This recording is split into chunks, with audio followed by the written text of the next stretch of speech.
Cork. Red FM. I was, Paul, indeed. I found it a bit strange, to be quite honest, especially when you look at the season that's just gone. Like every game now is really like an international, and the punishment that some of the players are getting, in particularly the likes of John Hayes, is just phenomenal. And like this tour, really, I mean, you could describe it as the tour from hell.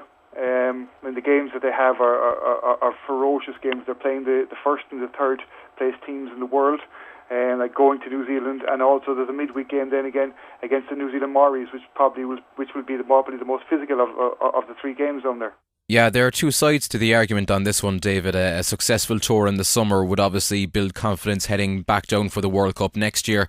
But when you look at the age profile of most of the key members of the squad, these guys could probably do with time off more than a boost in confidence.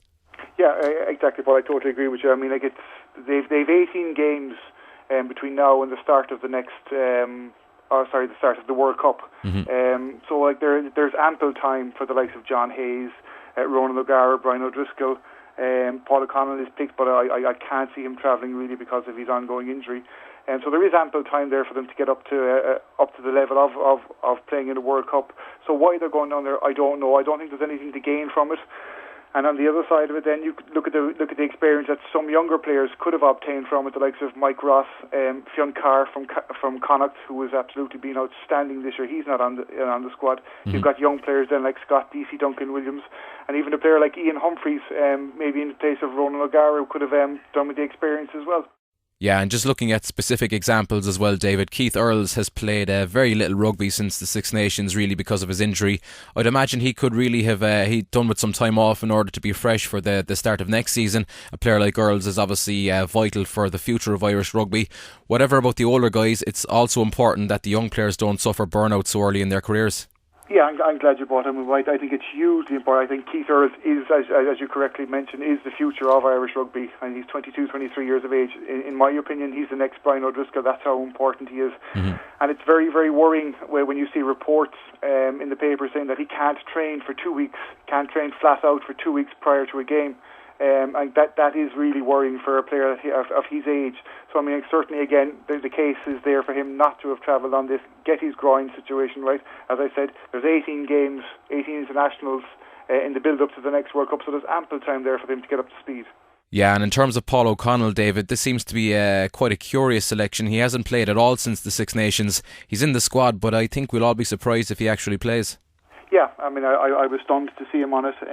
Like there is really an unwritten rule there in terms of that you kind of have to travel with your strongest squad.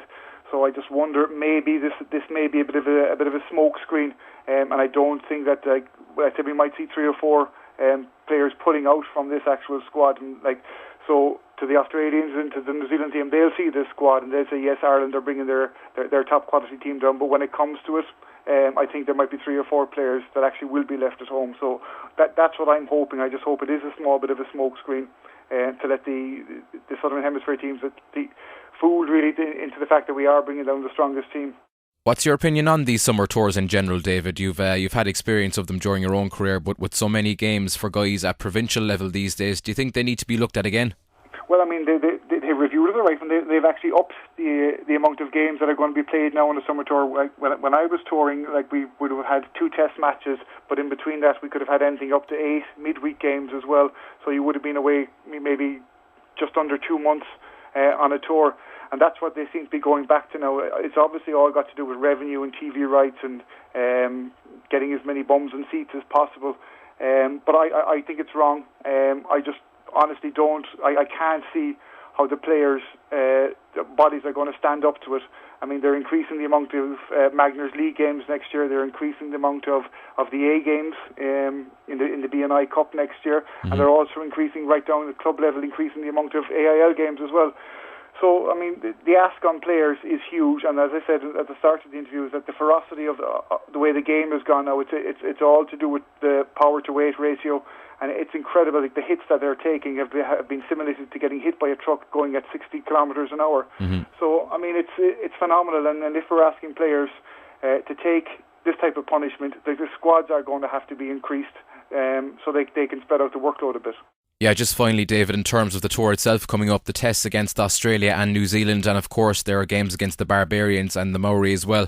What can we expect against the All Blacks and the Wallabies? I know the All Blacks have got a few injuries, but do you think these are games we can expect to win? Yeah, looking at the squad that we picked going down, that's what Declan has decided to do. He's having a right cut off him. If you look at the New Zealand situation at the moment, they're in a spot of bother. A lot of their players, their top players, are heading off to Japan and France, where the big money is, and they have a rule that if you head away from your home nation, that you will not be included in the World Cup squad. So they have serious issues there in terms of money and getting their top players back.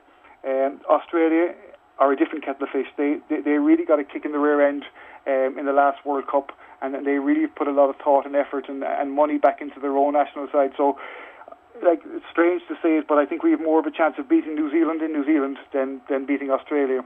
And the midweek game of the Maoris, that's going to be a ferocious game. I mean, traditionally they're huge men who play the game really on the edge.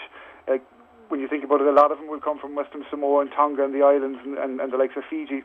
Mm-hmm. So the way they play the game is just they have massive hits. They put their head where you wouldn't put a brick, to be quite honest. And the fallout from that game could be detrimental to the Australian game. Cork's Red FM.